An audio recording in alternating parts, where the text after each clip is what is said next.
What exactly was the difference between the 1857 McClellan saddle versus the 1859 that was used prominently during the American Civil War? This week on the 11th OVC, the differences between the 57 and the 59 McClellan saddle. In our previous video, and if you haven't seen our previous video, I'll link it right here. So go ahead and click on that. But in our previous video, we introduced the 1857 McClellan saddle, which was, if you will, the father of the 59 McClellan that was so prominently used during the Civil War, and what we know as the Civil War saddle today. And in that video, we mentioned that really the only true surviving example of that 57 style McClellan saddle was in the Danish museum, the Danish government. And kind of lost for more than 100 years, and then found, and then really that's the only saddle we have to go off of. So the saddles provided to the Danish government show a familiar saddle design that we know of, very similar to what we know as a 59, but with some fascinating differences between it and the pattern 59. Of course, this is what we're going to cover in this video, and so stay tuned and definitely get in this video because there are some unique and interesting decisions they made on what we knew from the 59 versus what came before that as the 57. And comment below once you watch this video if you thought what their modifications were. Were they good modifications? Were they bad modifications? Would you have done something different? So while you can spend hours comparing them, let's discuss the 8 major differences between the 1857 and the 1859 McClellan saddle.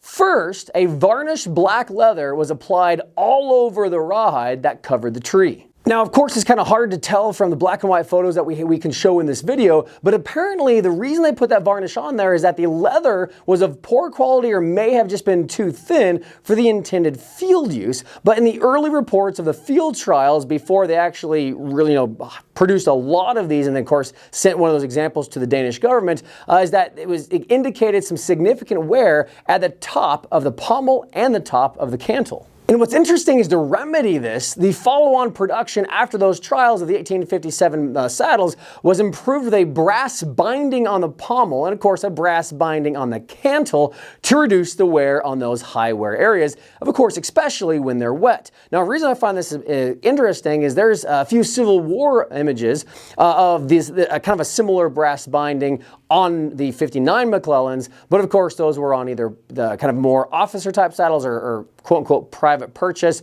or definitely some customized type saddles. So it's interesting that the early versions of the 57 McClellan actually kind of defaulted with this brass binding on the pommel and cantle. The second major variation between the 57 and 59 McClellans was the actual skirts, okay? So the skirts were much larger than those adopted in 1859, as the front of the skirts run past the pommel to the front and the back of the skirts run past the cantle to the rear. It's a large skirt compared to what the 59 McClellan had during the American Civil War. The third major difference is that there are no foot staples on the front of the saddle and that the two in the rear are mounted the extreme rear edge of the sidebars, which I'm glad they changed that in the 59. The fourth similar difference is that the rear rings drop from the special stitch billets attached over the rear quarter straps. The quarter straps themselves are the familiar design and are only stitched to the girth ring. So now moving on to the fifth major difference is that the shape of the iron girth ring is actually rounded, which is different than what you see in the 59 McClellan that we're so familiar with. And so it is rounded with a leather safe bound to it or behind it. And of course you can see this round shape more easily in this photo. So now moving on to the sixth major difference is the girthing system.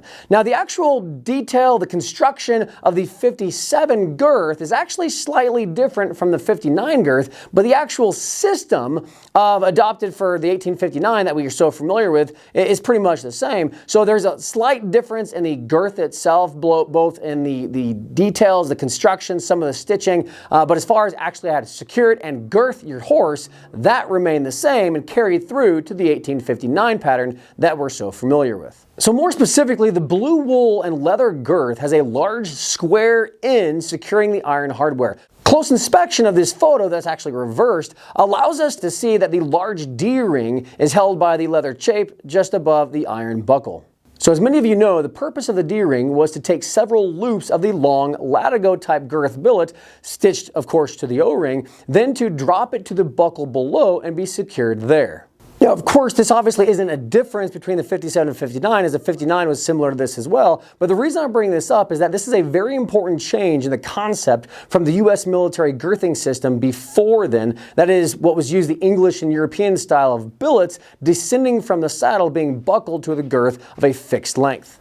So moving on to the seventh major difference between the 57 and 59 McClellan was the trial stirrup, if you will, or if you will, the McClellan stirrup. The original 57 was a black leather wrapped, open bent wood stirrup with no hoods. If you will, kind of standard to the Western style stirrups that you see today. And it is interesting to note that from the 57 to the 59, they took the leather off the wood stirrup and put a hood in the front. Now, I wish I would have been there to see the arguments or the pro and con list between a open hooded, or I guess no hooded stirrup wrapped in leather versus a non-leather wrapped stirrup with a hood, and kind of the reasons back and forth of why they did that, because those are two very distinctly different types of stirrups. But for whatever it's worth, 57 was in a bent wooden stirrup with leather wrapped around the stirrup with no hood, and then moving on to the 59 McClellan had no leather around the actual bent wood, but it did have a hood.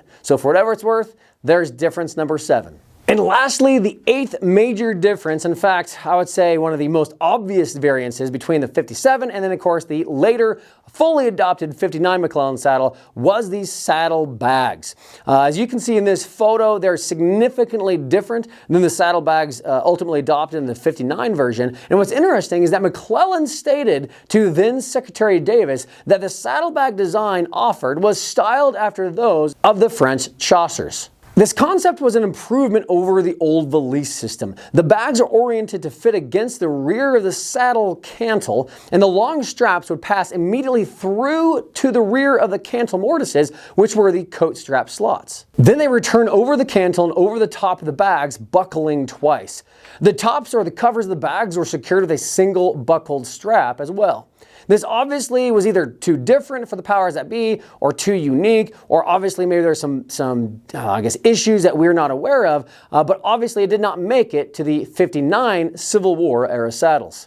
And there you go, the first type McClellan saddle and the precursor of the 1859 saddle that we're so used to being used in the American Civil War.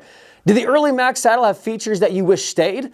What about McClellan removing the breast collar and other accoutrements from the picture entirely? And obviously we focused on the saddle, didn't really talk about the other accoutrements, whether we're talking the bridle, the bit per se, and of course we didn't really talk about the breast collar or even crupper, again more focused on the saddle. But from a previous video we did mention that the breast collar was removed completely. They kept or gave the crupper, and there's a few other variations, but with all that being said, especially with those saddlebags. I mean, what do you think about those saddlebags? I thought that was interesting. I've seen, especially in the mountains out here in the Rockies, people riding with bags almost that look identical to that. So it's kind of interesting, things come full circle and that there hasn't been anything thought of or invented that hasn't been previously tried before, which is interesting. So with that, we'll kind of leave you there. Please comment below on what your favorite changes were, or maybe some disagreements that you have from McClellan or even Davis, or even from me today. So again, appreciate you watching. Please like us on Facebook, subscribe, ring that notification bell down here on YouTube. And until we see you in the field next time, ride hard.